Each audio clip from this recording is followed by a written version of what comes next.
My name is Alex Cecilio. I'm a graphic artist, and I'm going to show you how to clone a background in Photoshop. The clone tool is one of the coolest things about Photoshop, in my opinion, and reason being is because you can erase things from a photo in the background using the clone stamp tool.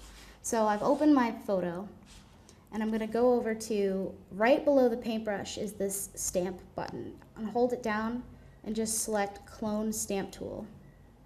And so when you're using this tool, you're going to notice that when you push option, this little crosshair shows up.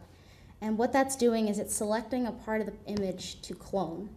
So I'm going to select this part, and as you can see, I've got a dot right here that I don't like and I don't want it there.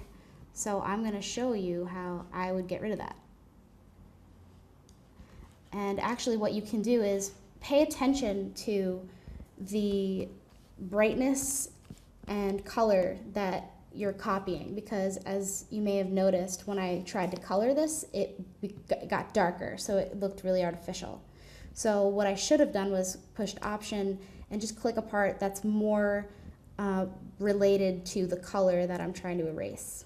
So I'm going to select right next to it, and then that's going to clone. And sometimes you'll have the accidental, as you just saw, the little dot reappeared. It's because the clone tool captured that and repainted it.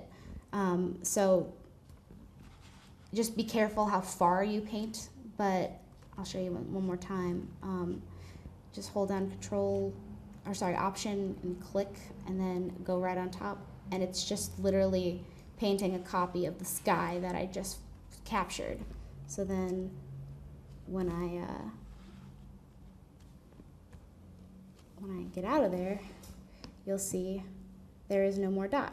And you can do this all sorts of different ways. You can actually do it over here so that you can create more clouds. You can, if you want to, as you see right here. But it can really ruin your image, so just be careful, you know, where you're using it and how you're using it. But as you can see, I kind of just added a new little cloud there. And there you go. My name is Alex, and this is how you clone a background in Photoshop. Thank you.